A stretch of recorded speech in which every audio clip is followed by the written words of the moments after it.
The playoffs are here, and you can predict the action all the way to the finals with FanDuel Predicts. Predict the spread, the total points, and even the game-winning moments that make the playoffs. Sign up and get a $25 bonus with FanDuel Predicts. Offered by FanDuel Prediction Markets, LLC, a registered futures commission merchant. 18-plus bonus is non-withdrawable and expires 7 days after receipt. Trading derivatives involves significant risk and may not be suitable for all investors. Manage your activity with their consumer protection tools. Restrictions apply. See terms at FanDuel.com/predicts/bonus-offer-terms. Well, with us today is Frank Tarentino from the Drug Enforcement Administration, and he's the Associate Chief of Operations for the Northeast region. And the White House has given new tools that can be used to make Americans safer. Well, Frank Tarentino, what do you say? What's going on? Well, good morning, John, and thanks for making time for us. This is most importantly about putting America and Americans first. It's about safeguarding our nation, and it's about protecting the homeland. So as you know, we're in the midst of one of the greatest drug threats and opioid crisis that we've ever faced in drug law enforcement, and it's perpetuated by the Mexican drug cartels, Chinese criminal groups, but also other criminal organizations that span the Western Hemisphere. In particular, Colombia drug organizations or criminal organizations. And so under this administration, they provided us with new tools and resources and capabilities to fight these threats and to, number one, keep Americans safe and to safeguard our homeland. So when we think about this drug threat, we have to understand that the Colombian drug trafficking organizations influence about 96% of the cocaine that comes into the United States of America. Back in 2021, the Colombian National Police and the Colombian military arrested a high-level drug trafficker and cartel leader by the name of Dario Antonio Usuga David, otherwise known as Otoniel. He was the leader of the Clan de Golfo gang, and he wielded strong influence and power throughout the Colombia region, more specifically in the northwest part of Colombia. And he had about 6,000 paramilitary members that would use violence, intimidation, and military tactics to essentially move their cocaine through the borders of Colombia and Panama and then into Mexico and eventually into the United States.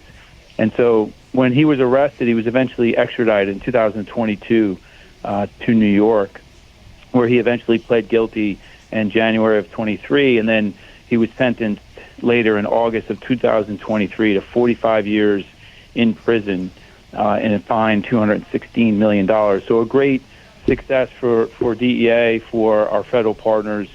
But more importantly, around that same time, this other individual by the name of Jobanas de Jesus Avila Villadiego, or Chiquito Malo, he rose to the leadership role of the Clan de Golfo. And again, around that same time, President Trump, with his leadership, guidance, and direction, the United States Secretary of State designated the Clan de Golfo gang in December of 2025 as a foreign terrorist organization. And that is in part Section 219 of the Immigration and Nationality Act. That is what allows us to go after the Clan de Golfo and its associates as a foreign terrorist organization. And so that designation, along with what we call the specially designated global terrorist, again, under the executive order of the president, which is a powerful tool, is why we indicted Chiquito Malo last week in April of 2026. And so what this demonstrates is that these high-level leaders in Colombia, Mexico, or anywhere else in the world that hide behind their armies, that hide behind their, cartels, that hide behind the millions and millions of dollars that they make off of the victims of the United States, cannot escape justice. And so this indictment represents a new charge, the Title 21 USC 960A narco-terrorist charge, and also the Title 18 USC 2339B charge, which is the material support to a foreign terrorist organization. Now, so again, the Trump, yep.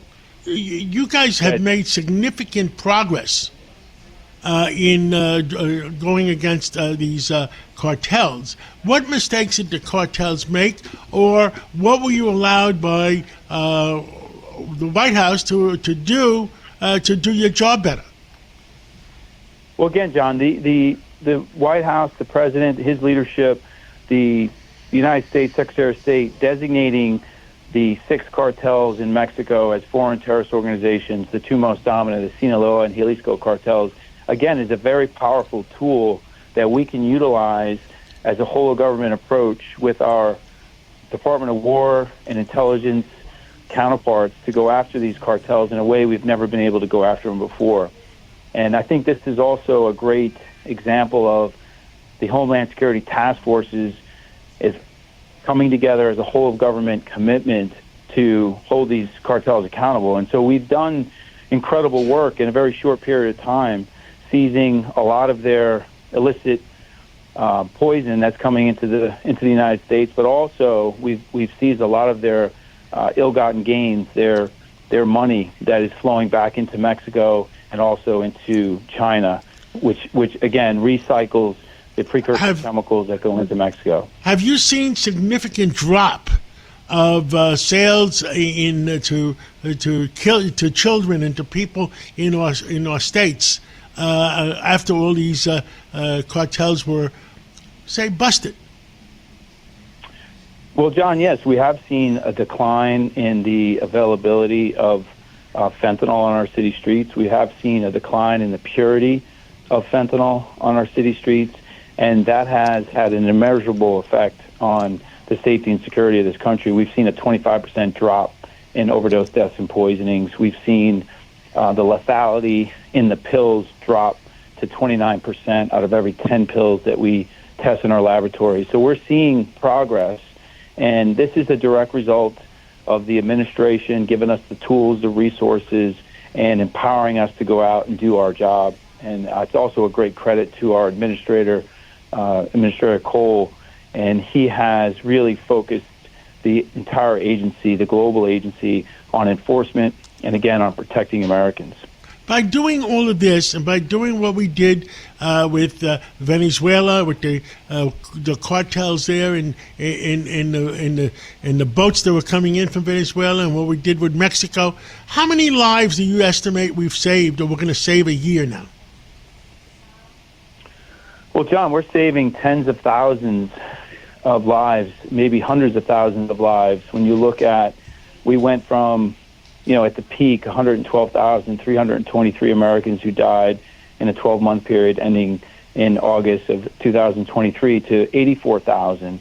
And it's dropping even lower than that. We're down in the 60,000 range now. So we've nearly halved the number of overdose deaths and poisonings, but also by removing the source of supplies, by removing the facilitators, the brokers, the money launderers, and then removing the actual poison from our streets, we're saving lives. It's countless lives. Well, that is wonderful news, and I want to thank you for the jobs you're doing and for the entire Drug Enforcement Administration and the president that has empowered you to do these things. And how could I say, thank you from all Americans. Well, thank you, John. The support that we're getting from the White House, from our administrator, and from the public has been tremendous, and that is what gives us the energy and the encouragement to go out and to continue to do this difficult work. But it's, again, to save American lives and to keep America safe. Well, thank you so much for saving all those lives, and we'll catch up again real soon. Thank you, John.